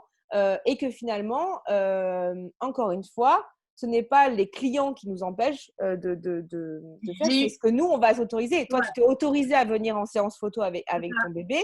Moi, je sais que là, il y a Lilou qui vient de passer parce qu'elle me dit qu'elle s'en va.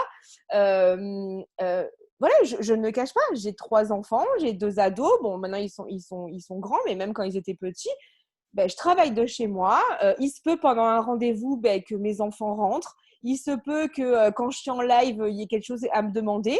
Parce que mes enfants sont ma priorité, ben, je vais dire attendez, excusez-moi, je réponds à ça. Enfin, à ça, excusez-moi, à mes enfants. Ça, c'était la question. Ah, ça, c'était la question. Ça va être quand je suis en formation ou quand je suis en rendez-vous, mon téléphone perso est allumé. Et si c'est un de mes enfants qui appelle, je décroche. Si c'est ma sœur ou une copine, non. Mais si c'est un de mes enfants, je décroche. Et en fait, finalement, je me suis rendu compte, parce que au tout début, hein, c'était ce côté où, parce que je suis élevée par un chef d'entreprise et que mon papa, le travail, voilà, c'est comme ça et on rigole pas avec le travail. Ben, en fait, je me suis rendu compte que finalement, les freins que je me mettais à me dire oh, mais les clients, il faut pas trop qu'ils sachent des choses de ma vie, il faut que ce soit hyper carré, il faut pas que mes enfants posent un problème dans ma gestion, que ci, que ça, enfin bref, tout ça. Ben, en fait, pas du tout. C'était moi, en fait, qui m'imposais ça. C'était pas mes clients. Parce que mes clients, ils sont… Enfin, déjà, si ça les dérange, mais malheureusement, c'est qu'on n'a pas les mêmes valeurs au niveau de la famille. Donc, du coup, c'est qu'on n'a rien à faire ensemble. Et en soi, souvent, enfin, moi, j'ai jamais eu… Enfin, ça les a jamais dérangés, en fait. J'ai jamais eu une remarque sur le fait que je suis chef d'entreprise, je suis maman. Et que même quand je suis chef d'entreprise, ma priorité, c'est d'être maman. Donc, et finalement, ça passe crème, en fait. C'est ça. Et en plus, nous, on a la chance, on fait un métier qui est beaucoup autour des femmes. Tout à fait. Et moi, je vois, quand j'ai eu mon premier, hein, j'étais déjà, tout ça, mon premier, j'ai accouché 25 août. Donc, j'ai eu des mariages après mon accouchement. Et bon, j'ai eu des petits mariages. J'ai prévu aussi de me préserver parce que, premier, on sait qu'on va dormir au début, bien tout ça. sûr. C'est même les mariées qui me proposaient de venir avec bébé parce qu'elles savaient que j'allaitais. Elles me disaient, mais il n'y a pas de souci, moi, il y aura du monde à la maison, elles ont l'habitude des enfants, tu peux même venir accompagner si tu veux, qu'il y ait quelqu'un qui s'occupe de ton petit pendant que tu maquilles, tout ça. Et je n'ai eu que de la bienveillance. Et comme moi, quand j'ai eu des mamans qui, pour un essai marié, je suis désolée, là j'ai un enfant en bas âge, je n'ai pas la possibilité de le faire garder. Est-ce qu'il y a moyen que je l'amène? Je suis oui. Ensuite, je leur dis c'est bien que si vous veniez accompagner parce que sinon, dès qu'il va y avoir un cri ou quoi, vous allez avoir le réflexe d'aller vous en occuper, ce qui est bien normal. Mais aussi, c'est un moment pour vous. Alors, j'essaie de leur faire comprendre que c'est surtout un moment pour elles, donc il faut qu'elles soient présentes. Si on ne peut pas autrement, il n'y a pas de souci. Si c'est des enfants un peu plus grands, je prévois même des activités. J'amène des coloriages, des feutres ou quoi, parce que les essais ne se font pas au domicile de ma cliente. Mais on est maman et puis nos enfants, oui, si on peut les faire garder, tant mieux. Ensuite, suivant l'âge, c'est pas forcément possible. Et puis, on n'a pas forcément, on n'est pas de la région, les gens sont pas disponibles. Moi, je travaille en semaine. Voilà, il y a plein d'enfants qui accompagnent leur maman en rendez-vous chez le médecin, tout ça. Là, c'est pareil. Je vois pas en quoi c'est gênant. Et non, et en plus, moi, je vais vraiment dire que mon entreprise, elle a décollé au moment où j'ai eu mon premier. Parce que déjà, j'avais plus le temps de procrastiner. Tu dois faire un truc, il faut le faire à ce moment-là, il dort, puis il fonce, ou on te le garde. Et au contraire, ça m'a donné énormément de force. Parce que c'était plus que pour moi. Je faisais aussi ça pour ma famille aussi. Mon métier, il fallait qu'il subvienne aux besoins des miens. Et ça m'a donné des ailes. Plutôt que de me donner une pression, ça m'a donné des ailes. Voilà. Donc ensuite, ça, c'est vraiment personnel. Hein, mais de ne pas avoir peur d'avoir des enfants quand on crée son entreprise. Tout à fait. Tout à fait. Et je me suis fait la réflexion parce qu'en ce moment, là, sans vouloir faire de politique, mais il y a plein de choses qui se passent au niveau du féminisme et au niveau de cette posture de la femme dans la société. Et en fait, il y a pas mal de choses que je lis sur justement la posture de chef d'entreprise en tant que femme. Et il y a un truc qui m'est venu hier soir, je ne sais plus ce que je lisais. Je me disais finalement que si j'avais un seul conseil à donner à une jeune femme qui crée son entreprise, alors c'est très, très moche ce que je vais dire, mais en tout cas, c'est ce que je pense. La première chose qu'elle doit faire, c'est de bien choisir la personne qui va accompagner sa vie personnelle. Donc, que ce soit une femme ou un homme, que ce soit un petit ami, une petite amie ou un mari ou une femme. En tout cas, la personne qui va partager sa vie personnelle, de bien la choisir. Parce qu'une femme aujourd'hui, pour pouvoir s'épanouir professionnellement et réussir son entreprise, elle a besoin et c'est pareil pour un homme, hein, attention, le conjoint est maxi méga important en fait. Et en plus, dans une société à connotation et forte origine patriarcale, si on a un conjoint à côté de nous qui est machiste, qui est avec une vision de la vie et du foyer très ancienne, ça va bloquer au niveau de l'épanouissement de la vie chez l'entreprise. Donc c'est hyper méga important d'avoir conscience de ça.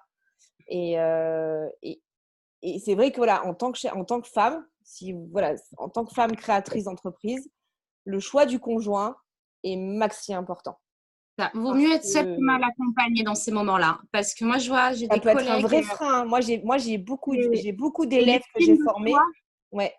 J'ai beaucoup d'élèves qui sont venus en formation, qui étaient pour moi, qui avaient largement de quoi réussir et qui avaient largement les compétences chez l'entreprise et dans leurs mains aussi les compétences d'eux, qui ont arrêté ou qui n'ont même pas commencé parce que ça posait un conflit au sein de leur foyer et qu'elles ont fait le choix de ne pas rentrer en guerre contre leur conjoint parce que ça ne convenait pas au conjoint, qu'elle ne soit pas là à des heures fixes, que le conjoint, du coup, ait plus de choses à gérer parce qu'il y a ça, que le conjoint ne comprenait même pas d'ailleurs la vie de son entreprise de façon générale.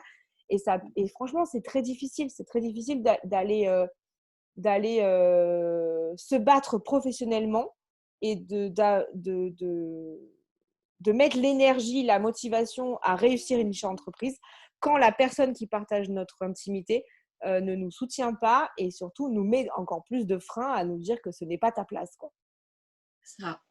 En soi, normalement, moi, la personne qui agit comme ça déjà et moi ne devrait même pas être mon mari. Mais en soi, non, mais je suis d'accord. En soi, c'est vrai que c'est voilà. Pour moi, un conseil, c'est vraiment ça. C'est vraiment de choisir un conjoint qui va adhérer à ça. Attendez, parce que Maïla a décidé de vouloir sortir. Alors, j'ai des enfants, mais j'ai aussi un chien. Hein, tout le monde la connaît maintenant, Maïla. C'est juste Maïla que je ne peux pas laisser ouvert parce que les cigales font beaucoup de bruit. Ah oui, effectivement. T'as vu, hein? Truc de fou, hein? Alors, tu fais quoi? Donc voilà, pour moi, c'est un des conseils vraiment à prendre, c'est celui-là, quoi. Voilà. Et tu en es la preuve parce que le fait que ton chéri, ok, il a arrêté pendant 9 mois, mais tu lui as pas mis un couteau sur la gorge pour le faire. C'est que c'est une décision de couple. Ah non, j'arrêtais même pas toutes les semaines. Mais ça va, t'es sûre? Tu es bien? Non, mais c'est vrai, quoi. Enfin, je veux dire, il t'a pas mis un couteau sur la gorge. C'est une décision de couple qui a été prise ensemble. Il a dû faire certainement face au regard de la société et des proches. Enfin, voilà, tout ce comment ça, un homme qui s'arrête, mais ça va pas bien. Enfin, voilà, quoi. Ta Donc, femme, elle est indépendante, mais dis donc, il n'y a même pas de salaire fixe qui rentre, mais vous êtes sûre, ça va aller? voilà, c'est le côté, t'es indépendante. T'es indépendante, donc l'insécurité de l'indépendance, tu as 2 enfants et en plus, c'est ton mari qui arrête de travailler. Mais mon Dieu, Clélia, c'est pas possible. Donc, c'est vrai que le conjoint, du coup, il a fallu que ton conjoint adhère. Enfin, c'est même pas s'il adhère à tes idées, c'est vos idées communes. C'est vos idées communes et vous avez ensemble fait face à votre vision de la vie de famille et professionnelle. Et ça, c'est possible parce qu'il adhère et qu'il croit aux mêmes choses que toi. C'est ça. Mais même au début, je trouve que c'est encore même important parce que à un moment, il y a 6 ans, il y a 6 ans, c'était un peu compliqué financièrement. Et donc, j'ai eu un petit passage à vide et je l'ai regardé et je lui ai dit, ben, je vais aller essayer de retrouver un petit salariat alimentaire en mi-temps et tout. Et il m'a regardé et il m'a dit non. Là, financièrement, c'est compliqué, mais je peux assumer pour 2. Toi, tu mets les bouchées doubles et tu continues. Et tu continues. Parce qu'il voyait que le salariat, en fait, clairement, j'allais trouver de l'alimentaire. Ça n'allait pas du tout me rendre heureuse. C'était pas ça. Il m'a fait non, ce que tu aimes, c'est faire ton métier. Ça te rend. Voilà, c'est ce que tu veux faire. Donc, ben, oui, excusez-moi du terme, mais tu te sors les doigts du cul, tu vas y arriver. Et puis, moi, je tiens pour nous deux, il n'y a pas de souci. Alors, on n'avait pas encore d'enfants, tout ça. Donc, au niveau financier, au niveau horaire, je pouvais me permettre de bosser certains jours. Enfin, voilà, là, quelque chose qui, pour moi, est hors de question de sacrifier ma vie de famille. Mais à l'époque, voilà, c'était pas un souci. Je bossais le soir, je répondais le soir, je bossais des dimanches. Bon, j'en ai fait tout ce que je dis à mes élèves de ne surtout pas faire, je l'ai Oui, oui, fait. oui, mais on fait ça aussi en formation. Enfin, moi, je sais que je le fais aussi, que je leur dis, il y a des trucs que j'ai fait que justement, je leur dis qu'il ne faut pas faire, en fait. Hein, on Voilà. est bien d'accord. Mais d'un autre côté, c'est ces erreurs-là aussi qui nous ont permis d'apprendre et de devenir meilleurs hein, dans notre posture. Mais à la fois, elles en feront d'autres. Voilà. Celles-là, on les a Oui, fait, c'est bon, elles peuvent en faire d'autres. chacun sait quoi. Chacun ses erreurs. Et ma dernière question, Maïla, tu Ouais. peux t'arrêter s'il te plaît? Me secoue. Ma dernière question est qu'est-ce que tu dirais à la Clélia qui a 21 ans a monté son entreprise la première fois? Qu'est-ce que tu lui Bah, déjà, dirais tu vas y arriver et je lui dirai, va te former. Ah, Tu vas gagner des années. tu vas être Ensuite, tellement plus rapide.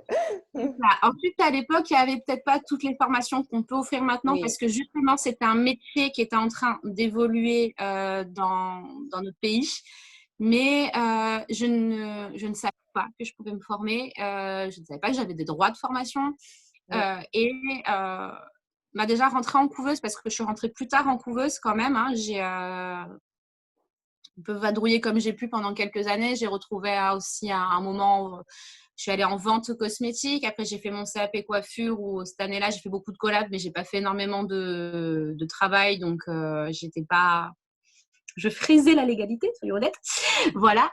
Et quand j'ai découvert les couveuses d'entreprise et qu'on m'a appris déjà à gérer une entreprise où déjà ce poids-là, j'ai pu le poser, on a pu m'apprendre. Mais déjà, ça, voilà, j'aurais pas pu toute seule l'apprendre, soyons honnêtes. Même dans une famille d'indépendants, hein. Ah oui. Mon père est libéral, architecte libéral, ma maman est artisan décorateur, mais rien à voir avec mon métier. Donc, c'est des choses qui n'ont pas pu m'apprendre, en fait. Donc, Oui, ils je m'ont trouve que appris la c'est sûr confiance, que oui, c'est ça. Enfin, mais moi, je sais pas. qu'en ayant un papa j'ai entreprise, il est artisan. Oui, ça m'a donné la culture du travail, la culture du non 35 heures, la culture de si je veux quelque chose et quelque chose ne me convient pas, ben, c'est à moi de me bouger le cul et de me l'obtenir et l'avoir. J'avais cette notion voilà, du travail et qu'il y avait beaucoup d'acharnement, qu'on pouvait se prendre des murs, qu'il fallait voilà, se réadapter, changer des choses. Mais c'est vrai que je me souviens pas avoir eu de vraies conversations sur la posture chez l'entreprise, tu vois. Alors, Il y a quand j'entendais même des une. choses parce que ma maman c'est elle qui gérait toute la partie administrative et comptable, enfin, qui gère la partie administrative et comptable de mon papa. Donc, en étant à la maison, forcément, j'entendais les rendez-vous avec le comptable, j'entendais les échanges qu'ils avaient entre eux. Donc, on capte des informations. Mais vraiment expliquer qu'en fait, être chef d'entreprise, ce n'est pas juste faire son métier et que mon papa, par exemple, ce n'est pas juste aller faire des jardins et les entretenir et les créer. Il y a tout ce qu'il y a avant, après, pendant, voilà. Et tout ça, bah, c'est vrai que c'est pas quelque chose qu'on nous apprend. Et c'est vrai que d'ailleurs, moi, étant donné que j'ai quand même une fille qui a des grands, enfin, je suis pratiquement sûre à 98% qu'elle sera chef d'entreprise. C'est vrai que ben là, par exemple, sur la construction de sa première petite entreprise, ben, c'est lui expliquer. C'est lui expliquer comptablement comment ça marche, lui expliquer comment on calcule un tarif, combien d'heures ça prend, enfin, tout ce genre de choses, parce que je me dis que c'est hyper méga important, en fait. Et que c'est Je des crois erreurs qu'il y a qu'elle ne fera pas. aussi une marche générationnelle entre nos parents et nous et nos enfants sur ça. Et en fait, toi, c'était comme moi. Eh ben, Bichette, Tu m'as saoulée, Maïla. C'est c'est, trop long pour elle au bout d'un moment, tu vois. ouais, tu m'étonnes.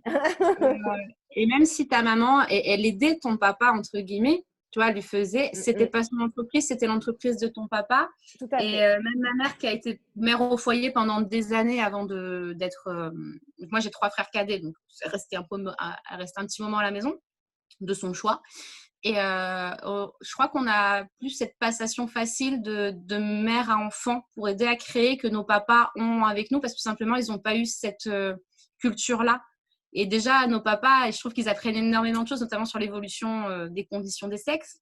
Oui. Et ça leur met déjà une grosse claque dans la gueule. Et non, mais je dois avoir eu cette discussion plusieurs fois, oui.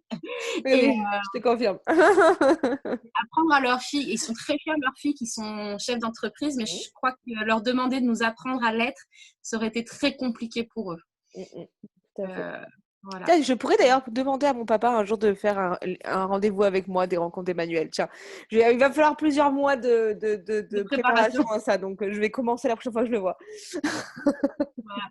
Mais oui, je pense que c'est un métier, enfin, moi je suis assez persuadée que pour la plupart de nos métiers, on est beaucoup mieux à le créer, même si c'est très compliqué. Enfin, c'est très compliqué. C'est pas compliqué en soi, c'est du travail qu'on ne nous apprend pas forcément à donner à l'école. Donc, il faut avoir un esprit un peu plus libre que le carcan qu'on nous apprend. C'est pas fait pour tout le monde. Ah, ça, c'est sûr. Hein. Voilà. Alors, je sais pas toi, mais moi, je sais qu'en formation, c'est quelque chose que je repère assez facilement. Pour moi, il y a vraiment des personnes qui sont faites pour être chez l'entreprise, des personnes qui sont faites pour être employées. Il n'y a pas une catégorie qui est mieux que l'autre parce qu'il faut les deux dans la société. Il faut les deux. Par exemple, on sait très bien que nos caractères à nous, ce n'est pas possible d'être employé. On serait très mauvais employés, on serait virés tout le temps.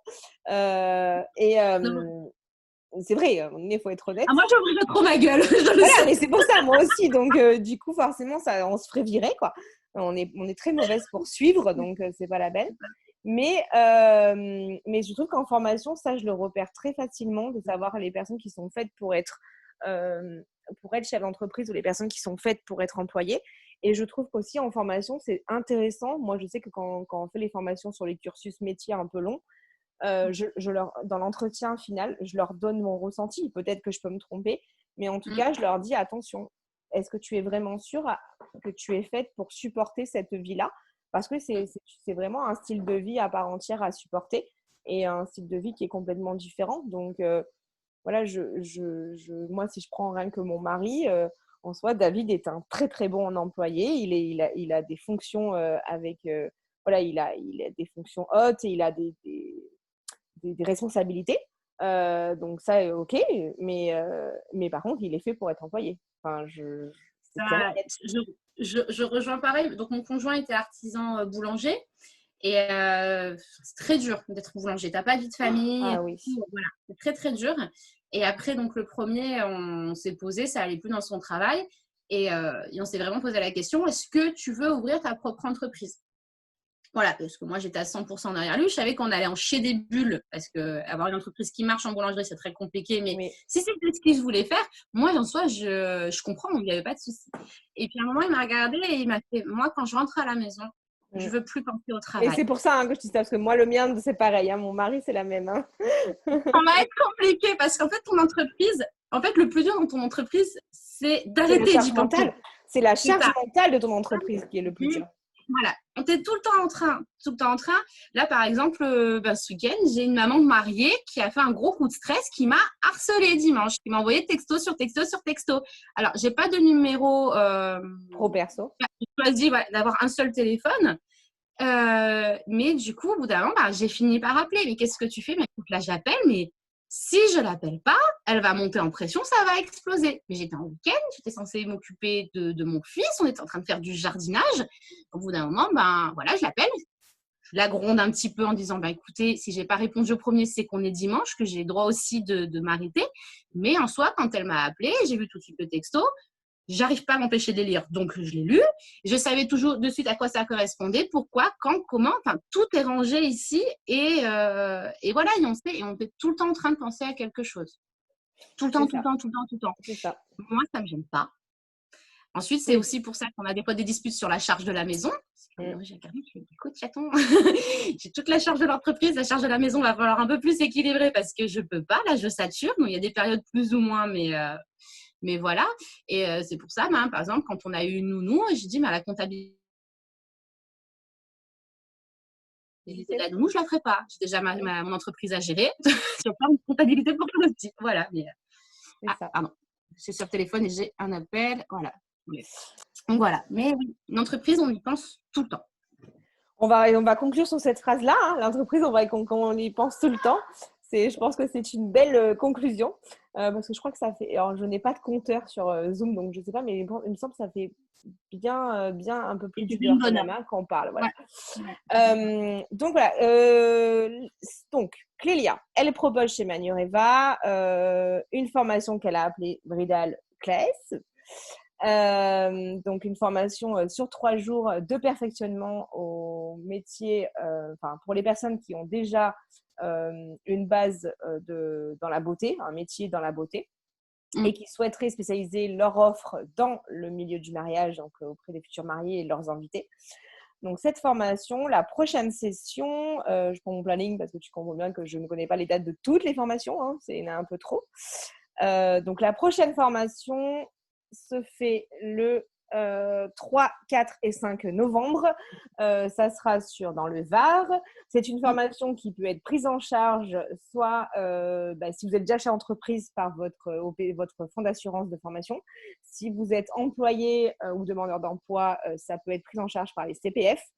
Donc, plein de solutions pour pouvoir nous rejoindre. Et les prochaines dates 2021 sortiront au mois de septembre à la rentrée, comme la rentrée des classes. C'est ça. Et ensuite, tu fais aussi, donc, comme tu en as parlé un petit peu, ce n'était pas le sujet du live, mais tu en as parlé un petit peu, que tu accompagnes aussi donc, Priscilla dans les séances en photothérapie, thérapeutique. Donc, tu fais partie de la formation, tu es formatrice sur la formation Estime de Priscilla, donc pour les photographes et pour les thérapeutes. Donc, cette prochaine session est le 12, 13, 14 octobre et c'est une session qui est pratiquement pleine. Donc, il faut… voilà. Celle-là, elle va… Celle-là, vu que celle du mois de mai a été reportée à cause Covid, du coup, la session d'octobre va être bien pleine. Donc, si ça t'intéresse, il faut que tu te dépêches. Voilà. As-tu quelque chose à rajouter, Clélia? J'ai hâte. J'ai hâte de reprendre les formations. On a été un peu triste de voir tout déplacer. Voilà, on avait calculé que pour que ça tombe exprès, moi en tout cas, pour que ça tombe exprès pour la saison 2020. Donc, ça sera pour la saison 2021. Enfin, je parle pour mes élèves. Hein, pour la saison 2021. Et après, j'ai hâte de rencontrer du monde et de donner toutes mes clés. Parce que j'ai mis des années à les peaufiner. Donc, maintenant, je partage. C'est ça. C'est vraiment une des valeurs communes à tous les formateurs, c'est partager notre savoir. Et comme a dit le grand monsieur M, le savoir est l'une des rares choses que quand l'on donne, on ne le perd pas. Au contraire, ça se multiplie. Donc voilà, c'est une très belle phrase que j'ai très aimée. Voilà. Donc voilà, donc on vous dit à très vite. Donc la prochaine rencontre, ça sera le vendredi 26 juillet, ça sera Sébastien Cabanas, qui risque de parler beaucoup aussi.